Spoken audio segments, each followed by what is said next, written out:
E hoje a gente vai falar sobre o resultado financeiro da Vale no primeiro trimestre de 2025. Vamos explorar os principais números, estratégias e desafios enfrentados pela empresa neste período. Não perca nenhum detalhe. Preste bem atenção aqui no vídeo. Logo após a vinheta, a gente inicia.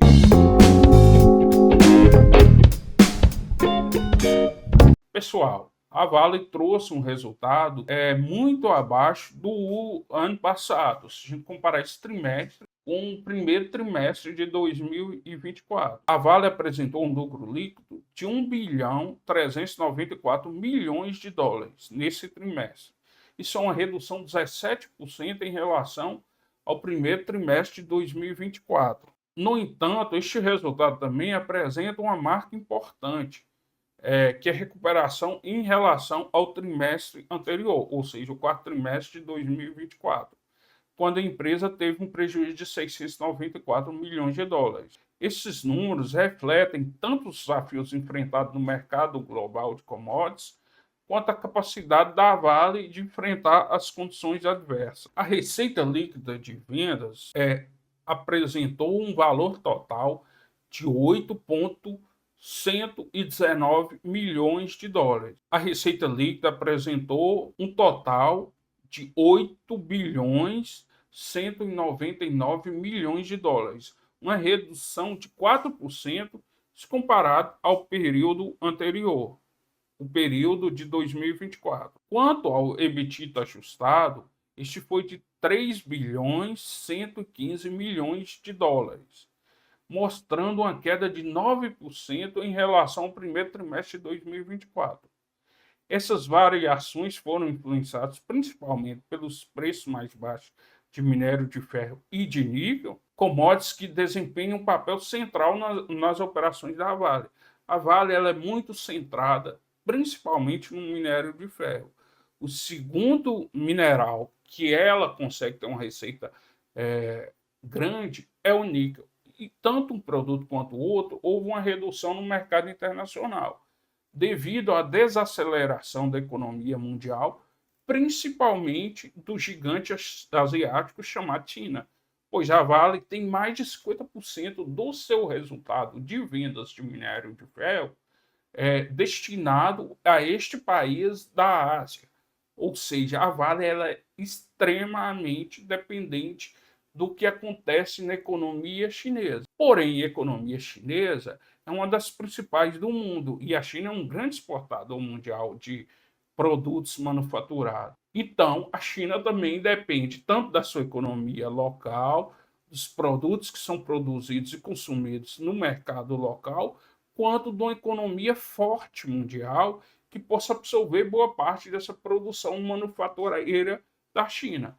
E o que a gente observou no início desse ano é uma dificuldade muito grande devido a esse mundo mais protecionista e ao desaquecimento das principais economias mundiais. Os impactos climáticos e operacionais foram um dos grandes desafios enfrentados pela Vale, principalmente nesse primeiro trimestre, pois o Sistema Norte, o principal da Vale, o que dá mais resultado, tem dificuldades na locomoção de minério e na produção de minério devido a questões relacionadas à chuva, que são muito fortes nesse período, na Amazônia. Apesar das dificuldades econômicas, a Vale conseguiu aumentar a produção apesar das dificuldades climáticas, a Vale conseguiu aumentar o volume de vendas graças a uma estratégia operacional focada na eficiência e no gerenciamento de custo, reduzindo os custos unitários em várias operações. E aqui é muito claro o que a Vale tem conseguido fazer assim dentro dos limites que ela tem, que são limites que a gente fala do produto que ela produz, é difícil você fazer a diminuição de custos, porque já são muito competitivos. A Vale hoje ela está conseguindo, em relação ao primeiro trimestre de 2024, ela conseguiu reduzir o custo caixa C1 para 21 dólares, sendo que no ano passado era 23,5. Isso é uma diminuição de 11%. Ou seja, para a Vale tirar o minério de ferro e conseguir colocar ele no porto no Brasil, ela está gastando US$ 21. Porém, tem um custo que é o custo de exportação, que é o custo que, infelizmente, a Vale tem muito alto por estar muito longe da China. Então, ela vai ter um custo para levar esse minério de ferro e entregar lá no porto chinês. E ao total aqui, o custo total de minério de ferro e de Pelotas, houve uma redução de 7%, saindo de 58,6 para 54,4 dólares. Isso demonstra a dificuldade que a empresa tem quanto à questão do frete, que hoje ela gasta mais com frete do que na produção do minério de ferro da mina até o porto no Brasil. E mais da metade disso é gasto, ou seja, muito mais com transporte. E esse custo de 54,4 dólares é um custo muito eficiente, mas convenhamos nós, o mercado de minério é muito volátil, então pode ser que em algum momento os preços dos minérios de ferro, por algum momento, se aproximem desse valor. E aí a Vale vai começar a ter prejuízos grandes. Aqui, continuando aqui, a Vale apresentou um investimento de 1,2 bilhões de dólares realizado principalmente com os focos estratégicos e iniciativas de sustentabilidade. Esses investimentos reforçam o compromisso da empresa em enfrentar os desafios tanto ambientais quanto sociais, garantindo um futuro sustentável para a sua operação. E também ela apresentou aqui um balanço do aumento de produção que ela está fazendo, principalmente no sistema norte, né? Que é o sistema mais importante da Vale, que ali na região do Pará. Aqui no Pará ela está conseguindo aumentar muito sua produção, e aí até segundo semestre de 2026 ela vai conseguir aumentar em 50 milhões de toneladas aqui de minério de ótima qualidade, que a gente fala que é um minério ali da região do Pará, que são minérios que têm uma maior atratividade no mercado internacional. Aí uma planta VGR1 vai aumentar 15 milhões de toneladas ano e vai começar a produzir a partir de setembro de 24. A planta de Capanema vai aumentar 15 milhões de toneladas, mas em novembro desse ano. Já no ano que vem, em 2026, já no segundo semestre, Serra Sul vai ter mais 20 milhões de toneladas. E essa é principal área de mineração da Vale, que é a região do sul do Pará. Então, pessoal, assim, a Vale ela tem que apresentar um resultado assim decepcionante nesse sentido de o lucro estar diminuindo, as receitas estarem caindo, o endividamento também está subindo um pouco. Isso vai refletir nos dividendos que ela vai pagar nos próximos anos, principalmente nesse ano e no ano que vem. Claro que, como uma empresa de commodity, e a maioria dos investidores não tem essa noção, empresa de commodity, ela depende de coisas que não estão no alcance dela. O produto dela não tem como ser melhorado. A única coisa que ela consegue fazer é reduzir custo. Ela não consegue fazer com que o minério de ferro dela seja melhor, ou que o mercado de minério de ferro, com marketing melhor, o marketing mais agressivo, ela consiga mais compradores. É diferente, por exemplo, de uma empresa que produz produto de consumo com valor agregado maior. Porque a empresa pode ter um marketing diferenciado, ela pode ter uma rede de distribuição melhor, ela pode dar crédito para o consumidor e, com isso, ela aumentar a receita dela e, consequentemente, o lucro líquido. Empresa que trabalha nessa área de commodity, a única coisa que ela controla é apenas o custo dela. E também é um controle que, por mais que a empresa seja extremamente eficiente, sempre vai ter. Ou seja, para você tirar o minério de ferro lá da mina e conseguir levar lá no porto, você pode reduzir os custos, tentar uma técnica melhor, trocar o maquinário, trocar a forma dos trabalhadores trabalharem, mas esse custo nunca vai se aproximar a zero. Não tem como.